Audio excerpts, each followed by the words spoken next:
بسم الله الرحمن الرحيم.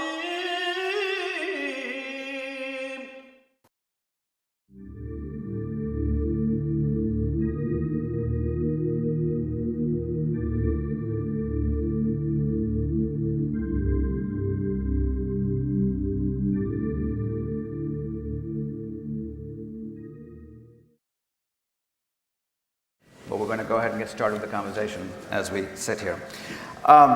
One of the things, and both of you talked about war a lot, but I noticed not quite enough about religion, so I'm going to try and bring up some religious issues about religion. Chris Hedges, I know you're working on a project right now that has to do with the religious right. I can share that with the audience. Can you talk a little bit about what part of the religious right, what you're focused on?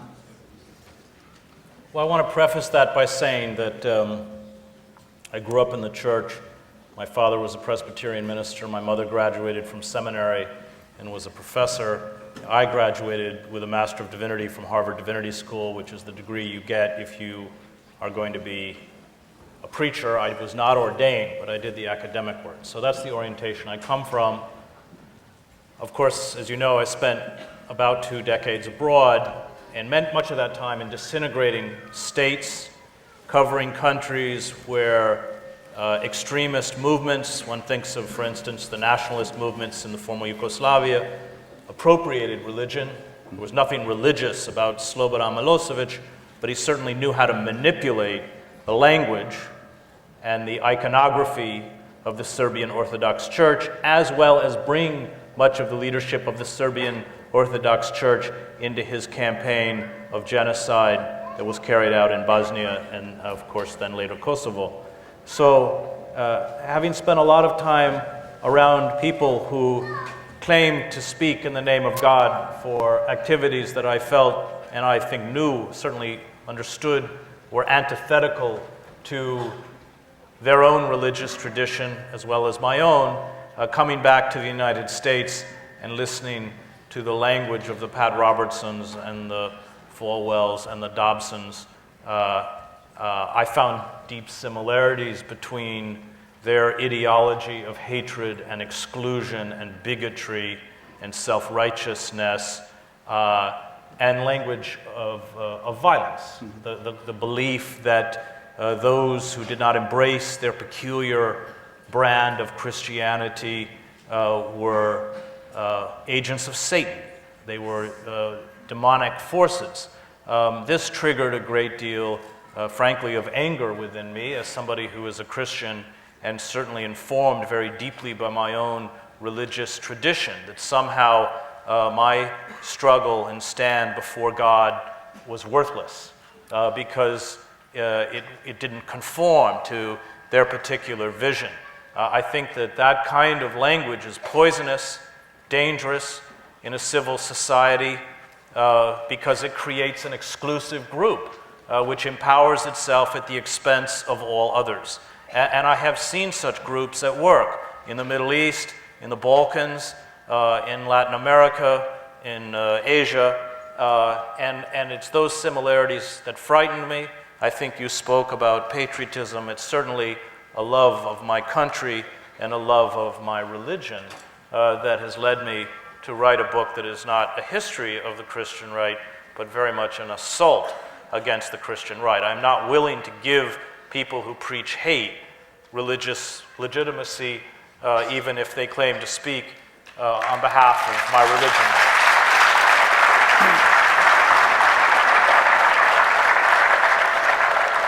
Hamza Yusuf, I want to follow up on that. If this idea of the religious right, we have similar parallels in other religions around the world. Well, religion is it's not supposed to be right or left. It's supposed to be straight. And that's right, but you know we have that strain everywhere. That sort of fundamentalism, if you want to call it that. But I wonder if you talk about why it is so appealing. Why is it so popular? Why is that strain? People accept that. I mean, part of what's happening is religion is still reacting to modernity. Modernity, the Vatican I think their definition is a good one. They defined modernity as the privatization of religion. What Stephen Carter calls God as a hobby. You know, it's permitted to tinker with God in your garage, but, you know, woe unto if you bring him out onto Main Street. And so religion, because people of faith are informed by their religion, and it's difficult to divorce. It's like telling a black person that, you know, you can only be black in private. For you know, because identity, race is a very important aspect of identity. Even though I don't believe in race, because I think it's basically been proven biologically to be a construct.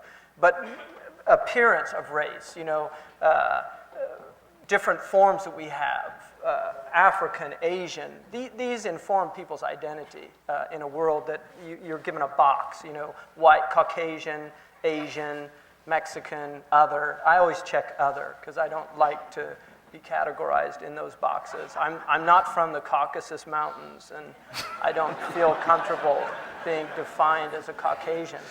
But you know, religion is an identity, and that one of the things is, you know, we don't accept racial slurs anymore in the public space. It's completely condemned. But religious slurs are still, particularly religions that are not our own. But what drives that? And so I think, you know, what you're seeing is a reaction still. The Muslims are definitely reacting to modernity because in the Muslim world, as you know, I mean, you've been there, religion is just, you know, there's a call to prayer 5 times a day. It wakes you up at Fajr, at dawn. And so religion still deeply informs people's lives. Arabs, even secularized Arabs, are constantly using religious formula in their language that have really disappeared from the English language. I mean, we used to use a lot, like Godspeed was a very common term. You know, God be with you. Goodbye is actually a contraction of God be with you. But people used to use these. God willing was used. The Spanish say ojalá, which is from inshallah. But you know, inshallah, God willing, and that's what it's supposed to mean. Now it means maybe, right?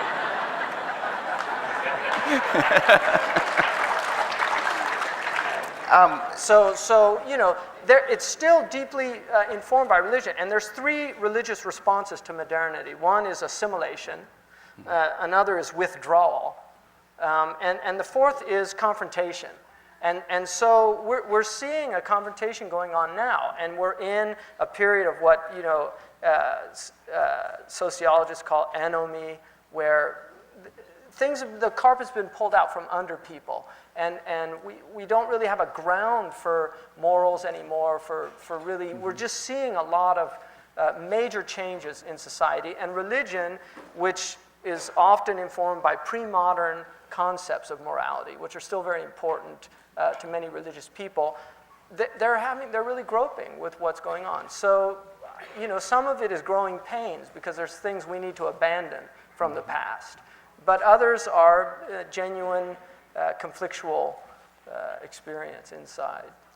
But there's a reason why your brand of, you know, your brand of Islam, that what you talk about is appealing to people, but also is Osama bin Laden's brand of what he talks about, Islam. That's very appealing to a lot of people around the world. And I'm trying to understand why you Bin Laden, to me, is it's like a Spartacus character. It's the rebellion of the slaves. And so there's a lot of people that see, that's what they see, like a Palestinian in Khan Yunis, you know, who's grown up all his life in just utterly unbelievable conditions. And they feel a lot of resentment. So when somebody strikes back, you know, I don't think it's, these people aren't, if you actually personalize the suffering, they're against it, do you know? But it's more symbolic. And that's something that's very easy to do when things are distant, when you watch them on television. You know, there's people that can watch, you know, a news thing on Rwanda and turn off the television and go eat dinner. Or they'll eat dinner while they're watching it, you know. So this is the ability for humans just to shut things off inside, and I think that's what happens to people. But I really believe that Islam is in crisis, the Muslims are in crises, and we need, I think, a new discourse. There's a discourse that was borrowed largely from the Marxists, and it was Islamicized, you know, and Marxism is rooted, in my estimation, much of it is rooted in resentment. And some of that resentment is obviously valid, but resentment is not a rung on the spiritual ladder. You're quite passionate about your dislike, if I might call it that, of the religious right, you know. And I'm just curious whether that's something that you feel is really obvious. You feel is dangerous, but what exactly is the threat that they pose? You talk about language they use and all that, but what is the threat that they pose? I think the religious right, you know, what it's done, if you look closely, is appropriated the language of evangelical Christians, as well as, of course, the language of American patriotism. But they have really changed, or they have taken over the institutions and shunted aside those people within evangelical institutions who don't buy into this concept that they have a right to create a Christian America. I all urge you to look at Jimmy Carter's book. You know, he does a pretty good job of this. Jimmy Carter himself being an evangelical who, when the Southern Baptist Convention was taken over by these so-called Christian Reconstructionists, these people who wanted to organize and create a drive for political power, when all those evangelicals who didn't buy into this were ruthlessly shunted aside. And you can go back and read about the purges that took place in the Southern Baptist Convention in 1980 to see this. And so what we're seeing is a kind of cannibalization. I mean, I don't come out of the evangelical tradition. I'm a Presbyterian, and I come out of the sort of liberal wing of the Presbyterian Church. But these people are not evangelicals, although they look like evangelicals.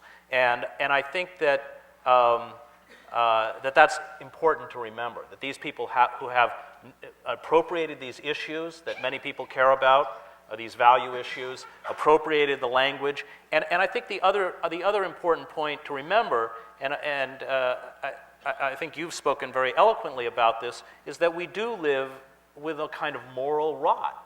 I mean, and sometimes they're our most prescient social critics. I think what they offer as a solution is far worse, but they're not always wrong about understanding the problem. And I just want to say one more thing. I think that the big draw is that we have created in modern society all sorts of forms to destroy the human community, so that these people are very lonely and very isolated. You know, the biggest growth of this movement is in the exurbs. Why?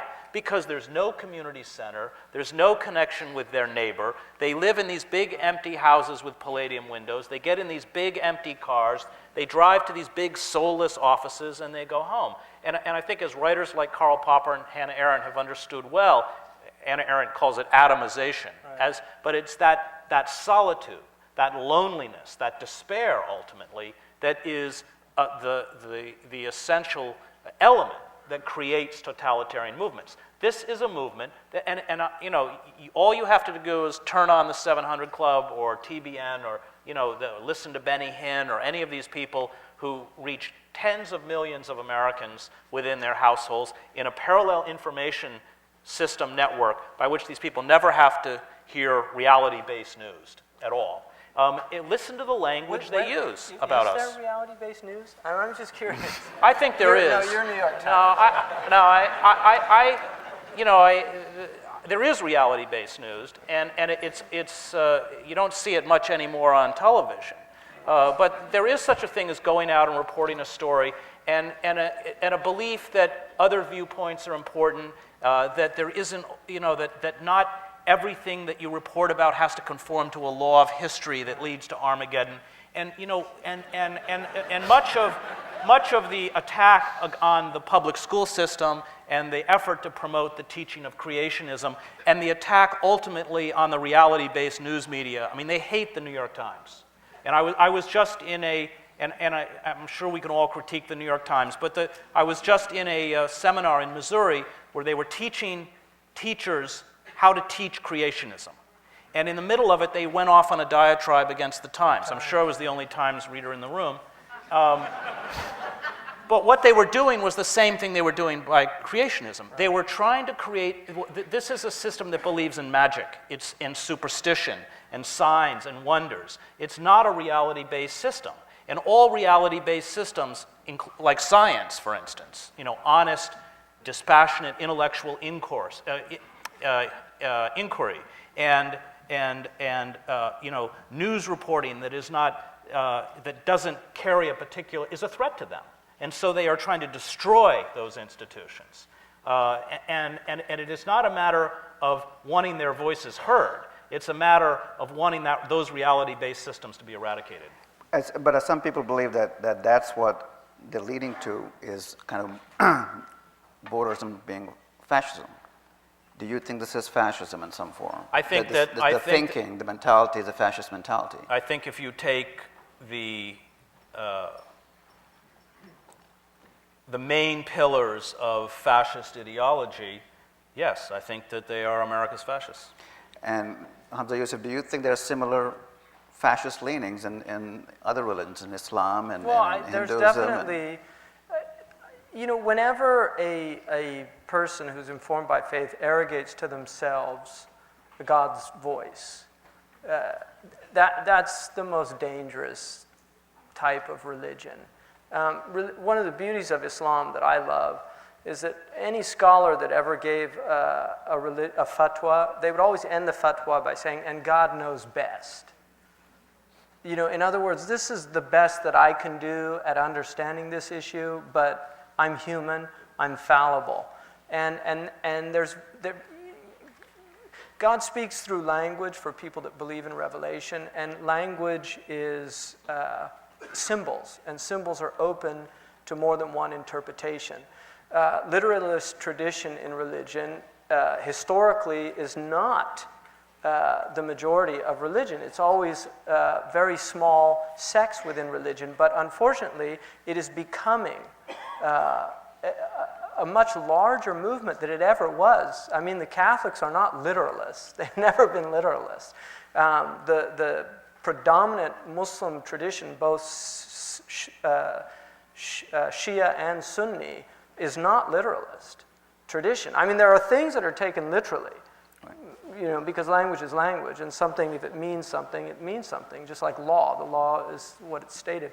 But much of the tradition is open to multiple interpretation, and the rabbis say if you get 3 rabbis, you get 4 opinions. That there's a lot of truth in Islam like that, that you really, and Islam is closer to rabbinical Judaism in that it really does have a very fluid interpretive community. But these people do not have, I was just on a Danish television program, and they brought up this person, and he said, there's no such thing as extremist Islam or moderate Islam. There's only Islam. And you're either Muslim or you're not. In other words, you're either following my definition of Islam or you're not a Muslim. That's what he was really saying. And, my response to that was, my Islam encompasses his voice. I'm not going to negate that he's a co-religionist. But his Islam does not encompass me. He's drawn a very narrow circle and defined that as Islam. My circle is much broader. And I think religion, by its nature, if it is not inclusive, it's dangerous. And these voices that want to arrogate for themselves the voice of God and tell us what God is saying without any ambiguity, I don't believe that, because it's very interesting that in the Islamic tradition, before you can comment on the Quran, you have to master Jahili poetry, which is pre-Islamic poetry. It's actually a prerequisite before you can interpret the Quran. And part of the reason is that poetry precedes revelation. All great revelation is preceded by by poetry. And in fact, this is in the Hindu tradition, in in the Islamic, even, if you consider Plato or Socrates, at least from some kind of prophetic tradition, which many Muslim scholars did, there is no Socrates without Homer. I mean, Homer is, he is the basis for Socratic thought. And the beauty of poets is they're never melodramatic. I mean, if you look at Homer, and William Blake thought we're never going to get rid of war until we change the foundational book of Western civilization. He thought you had to get rid of the Iliad. But the Iliad could be read as a really anti-war testimony. And the thing about Homer that I love is Homer's a Greek, but he never lets you know whether he's really on the Trojan side or the Greek side. He won't do that. He won't fall into that trap. And he presents the nobility of the Trojans, and he presents the nobility of the Greeks, and he presents, he's actually, I think, a little harsher on the Greeks, if anything. Menelaus, I mean, there's people in there that just don't come out looking very well. Whereas Hector, he looks a lot better than the Greek leader. So I think when you teach poetry, and I really believe that that's what we have to reintroduce into these curriculums. I think poetry is an antidote for fascism. I think it's an antidote for fanaticism. I really believe that, and people who know me know that I really believe in teaching literature and in spreading literature, great literature, for that reason. And one of the things that I've noted is I've never met, any of these people that had an appreciation of literature. And somebody once said to me, you said that the fanatics never liked poetry, and then he quoted some line of poetry, which was doggerel, from some fanatic. And I couldn't give him a lesson on what doggerel was, as opposed to really worthwhile poetry. Well, and I enjoy reading doggerel every once in a while. let me just... I write some doggerel. on the issue of literalism, certainly among the Christian literalists, is that they're not actually literalists. They're selective literalists. Having studied the Bible, they clearly pick out what is useful to them and ignore the rest. There are many things in the Bible, for instance, they don't believe. They don't believe, as many writers in the Hebrew Scriptures wrote, that we have a big dome over us and God is looking down on us through little peepholes called stars. There are laws in Leviticus that they don't want to try and enforce, such as if you curse your parents, you shall be executed. They create, this whole concept of the rapture is not in the Bible. There are contradictions all throughout the Gospels in the story of the life of Christ. With some Gospels have Christ being baptized by John the Baptist, and in Luke, John's already in prison. I mean, you can't do it. I mean, the writers of the book of Genesis thought the earth was flat. How can you talk about teaching creationism in schools among people who don't understand that we live on a globe? And so clearly there's... Actually, Thomas Friedman, who writes for the New York Times, yes, he thinks the earth is flat. He's clarified that it's actually flat. But I think that those are all tip-offs that there's something else behind this agenda. Right. And that it is very much in our interest as Americans who want to protect the pluralistic and open society that we live in, that we begin to peel back that religious veneer and uncover what it is they're actually seeking. I mean, look closely at the way they actually define basic terms of American democracy, such as liberty. You'll hear them talk a lot about liberty, and President Bush often speaks in code to them. But when they define liberty, it's the liberty of being liberated by Jesus Christ.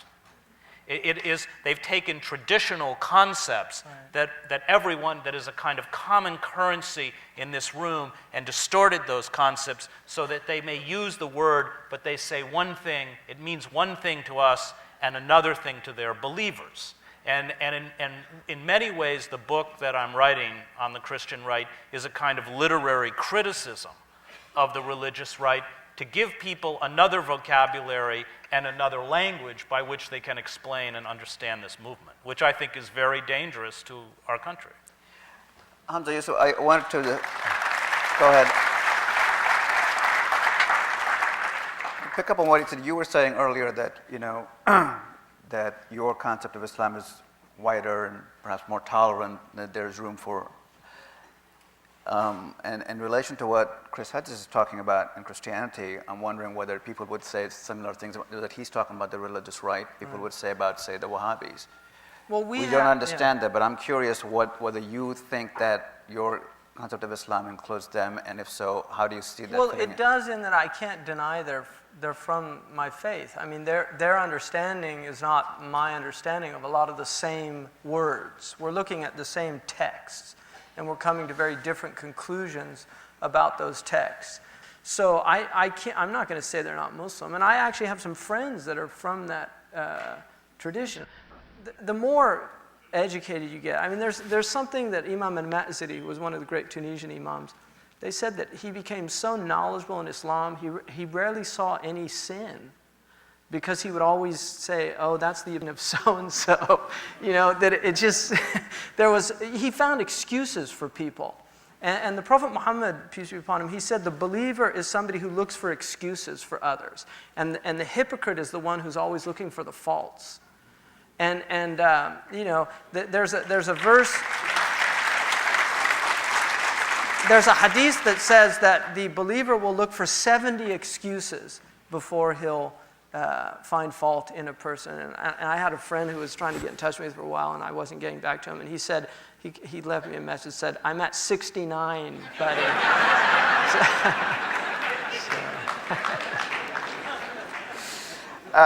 Go ahead. I just want to, I think the point that you made about inclusion is a really important one. That, having lived much of my life outside the United States in other faith communities, I fully understood that virtuous and righteous people arose in all societies among all faiths to stand up for the oppressed. That for me, God, didn't give any one people, one nation, an exclusive ability to understand the power of the transcendent. And this was, of course, having lived 7 years in the Middle East, my close contact with Islam, especially how important it was for Palestinians struggling for their own dignity and their own survival. And I think that this issue of inclusion is key, because there must be a kind of respect for the various paths that cultures and religions have made to struggle with that experience of the transcendent. And for me, that's the greatest testament to the reality of God. Right. But what this hard religious right is doing is excluding that possibility. That for them, they are denying my right to be as a believer. And much of my anger against them comes from that. I don't deny their right to be. I don't deny their right to worship as they see fit and find meaning in the paths that they take. What angers me, and I think when you spoke about the Chechens, is that that they dismiss my struggle and the struggle of all others, including people of others' faith, as not only worthless, but a force of darkness. And once we cross that line, it's not a matter of dialogue. It's a fight for survival. Right. And this becomes the great paradox of tolerance, because I believe in tolerance. I believe tolerance is a great virtue. But if we tolerate the intolerant, then both tolerance disappears and the intolerant along with it. And tolerance in virtue theory is actually a mean between intolerance and soft-headedness. The ability of just not to, because even the Buddhists, who are usually, they really get off easy with the world religions, because they're always kind of seen as the good guys, and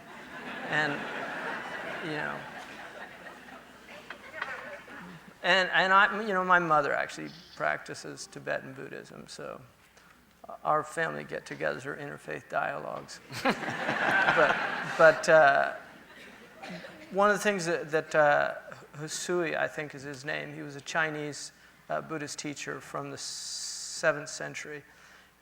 He said, when enlightened beings tolerate evil and allow it to spread, they are no longer enlightened beings, they're demons. And the Buddhists actually do have a just war theory. I mean, they believe that there are times when it's actually right to take up arms. Monks are not supposed to do that, but Buddhist lay people are actually allowed to do that. So, and I got that from Dr. Thomas Cleary, who's just a phenomenal Buddhist scholar and a resident of the Bay Area. But unfortunately, religion is often used as a justification for war but I mean the most fundamental verse about war in the Quran actually states that permission is granted to fight for those who are being aggressed upon, and had it not been granted, mosques, synagogues, churches, it actually begins with synagogues, temples, churches, and mosques would be destroyed. And so the idea is really it's the defense of the sacred, that is something worth defending. And there's a verse in the Quran that says, قَاتِلُوهُمْ حَتَّى لَا تَكُونَ فِتْنَةً. Fight those who are aggressing on you until persecution ends. The idea of religious persecution, which is a lot of what this country is about was about that. I mean, people look on the Puritans as a really negative group of people, and there's some negative things about that. But when they came here, they were fleeing a persecution that was going on in England, and it took a little while. But if you look at the founding fathers, I mean, I find it really interesting that they were so set on this issue, this one single issue, and they really wanted a plurality of faiths. And if you look at some of the early documents when they were discussing the question during the Continental Congress of what they called religious tests, which is where they wanted to test people to make sure they were Trinitarians before they could hold public office. But one of the arguments that was made was, if we don't have religious tests, it's possible that a Mohammedan or a Jew could actually become president of the United States. And Ireton, who was from, I think, South Carolina, actually said, and this is recorded, I mean, this is in our founding documents, he said, if the American people ever chose a Mohammedan to be president, it would be for one of two reasons. The country had become Mohammedan, or they found him to be the most upright and acceptable person for the job. And in that case, that was their prerogative. So the fact that they discuss that issue is really interesting to me, and I think it gives lie to a lot of the religious right, who quote people like Patrick Henry. Patrick Henry was a really, he was, I mean, we just had his great-great-great-great-great-granddaughter was just here, Virginia Gray Henry. She stayed at my house one night, so, and I always kind of chide her on that, what a great grandfather you had, because give me liberty or give me death, right? Every American's supposed to know that. Not maybe he did mean that type of liberty that the fundamentalists were talking about. But Patrick Henry was after the revolution. You don't hear about him anymore because those type of people are completely marginalized. People like Thomas Paine was too radical, because he was totally anti-religion, and Patrick Henry was too radical because he was too religious. He was over the top. And so I really think people fail to recognize how wary they were of that encroachment of religion. And the reason that a lot of historians believe John Adams lost the presidency, his second term to Jefferson, was because he was too religious. He started these Thanksgiving days where everybody in the country was supposed to fast, and Americans didn't like that. You brought up this issue, and it's one of the questions from the audience, so I'm going to bring that up. When you were talking, Chris, up there in your opening remarks, you came across sort of as being completely so anti-war, and that you do not believe there's any. So the question really is there a just war? Do you believe in a just war? And I know you've said before in your writings that you're not a pacifist. So can you just talk a little bit about that idea? Where do you come from? I just have problems with the term just war because it appears to give a moral quality to war. I think that there are wars that are inevitable. Sitting around Sarajevo at the height of the siege with the people in the city and having a discussion about pacifism would have, evoked gales of laughter. The fact is, we knew that the Serbs were a few hundred yards away. We knew what they'd done in the Drina Valley. We knew that if they broke through those lines, at best, people would be displaced, and many of them would be killed, and they would lose their homes. That was not a question. So one fully understood that very natural reaction in the case of Bosnia for people to pick up a weapon and defend their families, their community, and their city. But that didn't save them from the poisonous effects of war. Right. And I think that's what I think that part of that mythology of war is being glorious or that the way this war was sold to us, that it's just a big video game. That disconnect from the reality of war allows us to fall into morasses such as the one we've fallen into Iraq. I think we always have to understand what war is, that war, when we carry out war, it's always tragic and it always is corrupting to the soul, even if it's done in what we could quote-unquote call a just cause. Yeah. I wanted to reinforce what you'd said about the Jewish tradition about blood, and because there's a prophetic hadith that the Prophet Muhammad he actually said that everyone will have room on the Day of Judgment except people that have spilt blood.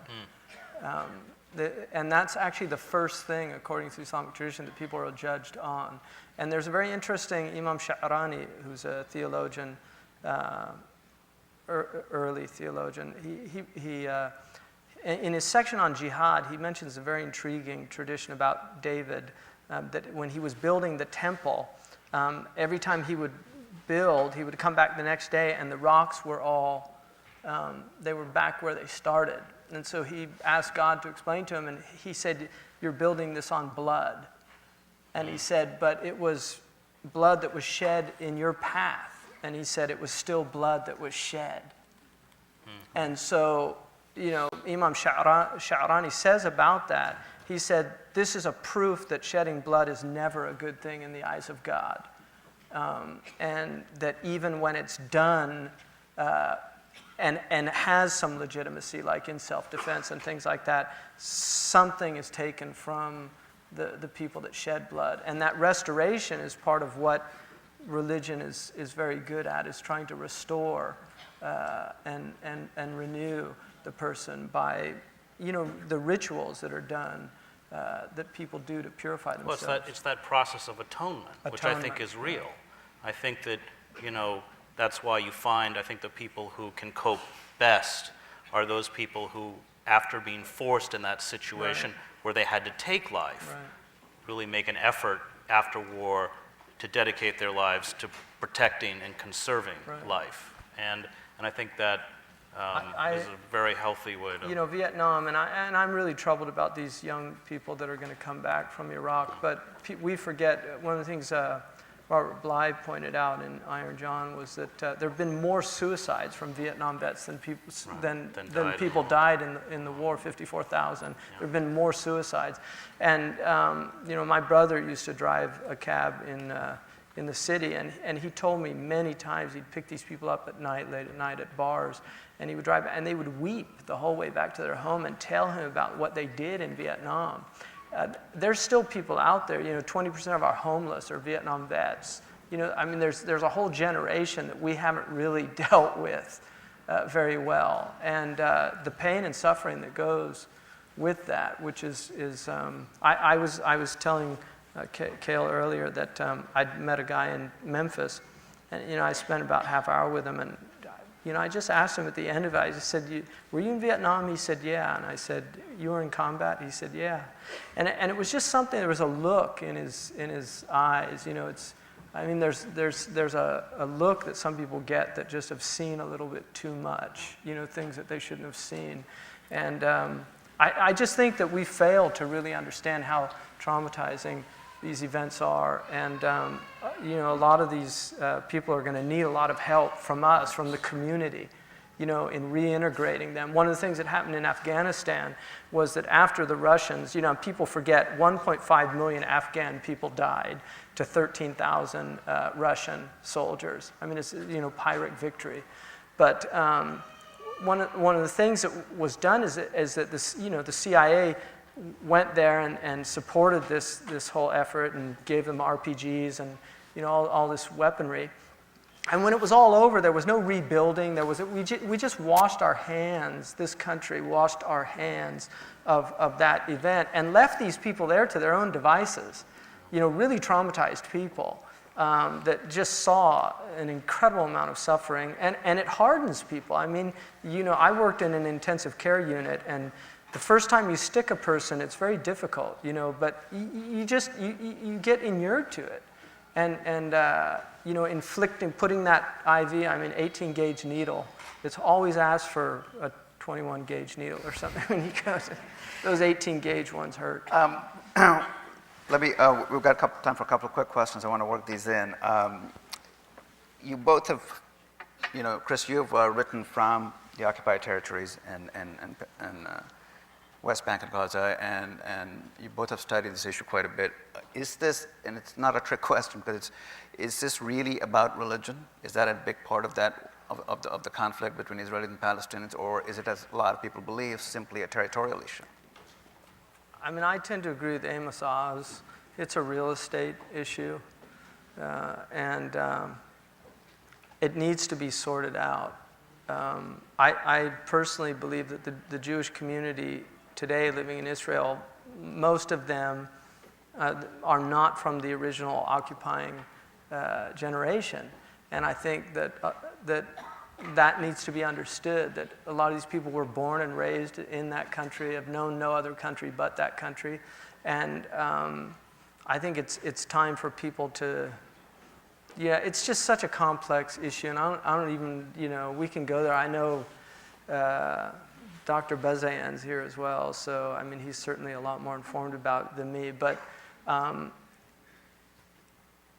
I do believe that religion has obviously some component, because the Jewish claim is a religious claim, even though a lot of Jews there, I think it's around 60 or 70% are considered secular Jews. But the Orthodox Jews don't even recognize, or at least one large branch of the Orthodox Jewish community doesn't recognize the state, because the Messiah has to bring about the formation. So it's a complicated issue.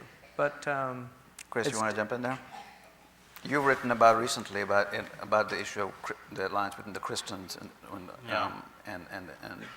Judaism. Well, real estate is huge. Palestine was a Muslim country from the 7th century until 1948.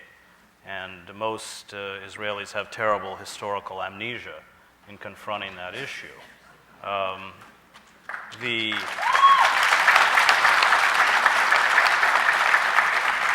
I think it's an issue about real estate, but it's also an issue of repression. For those of us who have to work in places like Gaza and watch these people be stripped of their dignity and humiliated, the notion that, draw up a list of the restrictions imposed on South African blacks during the apartheid regime, and draw up a list of the restrictions imposed on Palestinians, and it's pretty much the same. With the difference being that, as far as I know, the South Africans never sent attack helicopters and F-16s to bomb townships. Yeah. I think that the American supplied. And I think that what has happened, when I first went to Gaza in 1988, Hamas was a non-entity. And what happened is that people have been reduced to subsistence living at this point would be kind. There's been a kind of Africanization of the Gaza Strip, with people struggling now to live on less than $2 a day. They can't move. They don't have, potable water, often running water. It has just become a desperate situation.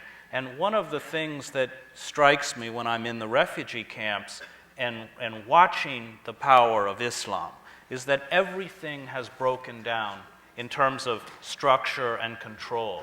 But people get up for the morning prayers 5 times a day. They don't have jobs. They don't have enough to eat. We're seeing terrible malnourishment now among Palestinian children. But it is the structure of Islam in its various forms, and it has various forms in Gaza, just as it does throughout the Muslim world, gives a kind of foundation to the lives of these people and holds them together. And it just breaks my heart and I think it breaks the heart of all of us who have spent a lot of time in the territories, because what the Israelis did to Gaza, they are now doing to the West Bank. This is really about breaking the back of the Palestinians in the West Bank and reducing them to the same struggle to survival that we see in Gaza. And where do people finally turn in that desperation? So is it religious? No. I mean, I think that the wars that I've covered are usually manufactured wars. They're built out of terrible repression and terrible injustice and terrible abuse. But of course, they oftentimes, especially when people are pushed to the extremes, that's all they have left to cling to. Unfortunately, they often cling to very apocalyptic visions. And that huge religious, social, and political center gets swept away. I'm going to leave you guys with one last quick question that some people have asked here, and I think it's a good way to end the evening.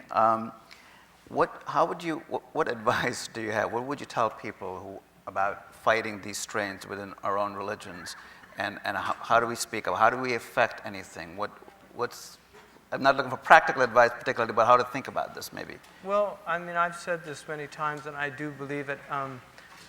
Jonathan Swift said that we have just enough religion to hate one another and not enough to love one another. And I really believe that what we're suffering from in our religious traditions is a lack of religious understanding. I think when you really delve deeply into religion, you arrive at very similar centers. And primarily, the Dhammapada, which is one of the earliest Buddhist texts, said that hate can never be fought with hate, but it must be fought with love. And this is an eternal truth. And there's a prophetic tradition that says none of you truly believes until you love for your fellow man and woman what you love for yourself. And one of the things I spoke about pseudo-speciation and Guantanamizing others, that the antidote for that is to recognize that we are one self. We come from one self. And the Quran says your creation was from one self and your resurrection will be of one self. And to see oneself in the other, that this is a part of me. John Donne said, no man is an island, but each is a part of the main. That we are united in a common bond of humanity. And there are demons amongst us, and that is without a doubt. But they're not the norm. They're very unusual people. I don't know how they got that way, but they're out there, and they're very dark, and they're difficult. They cause, for me, a very disturbing resonance, just in trying to understand what that is. But I really feel that, and teaching that to our children, live the dream. This is a school, that's celebrating Martin Luther King, and dreaming, moral imagination is very important, and teaching our children that it does not have to be this way.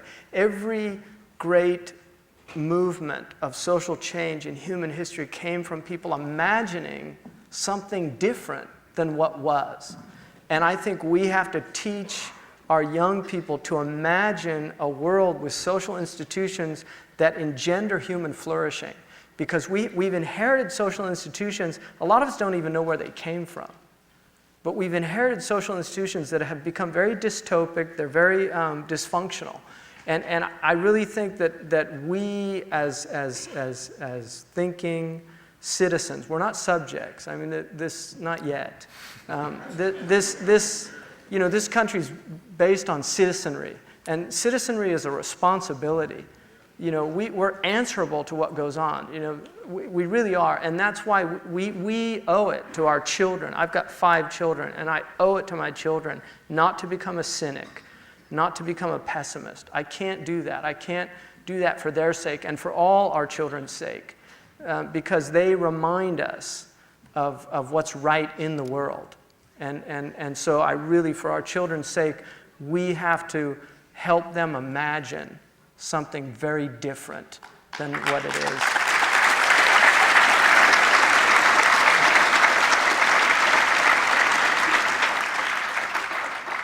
Chris, I wanted to just ask you the same question, but with one observation. In a lot of our writings and what you said tonight also, you seem to have a sense of despair, and that's one of the things that perhaps you can address. How do we overcome that?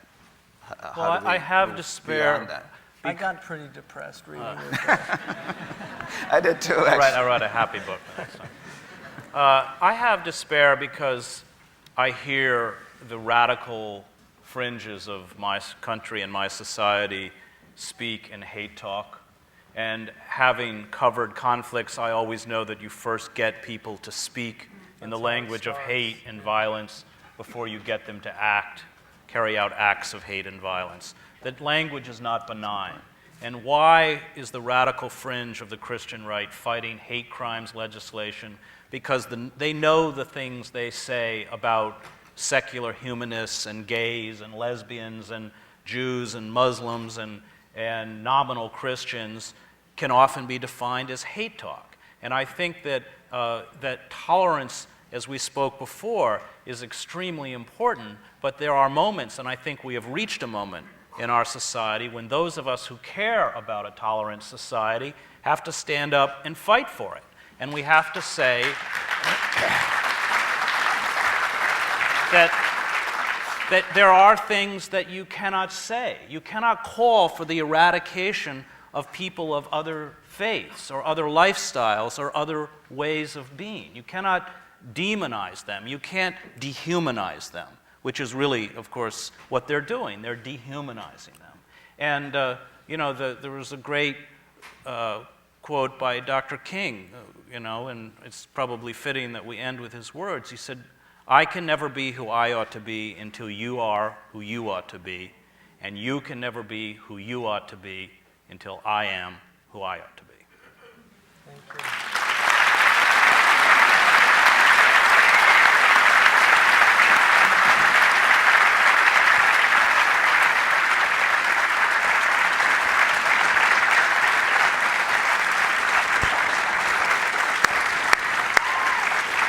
Thank you so much. Thanks so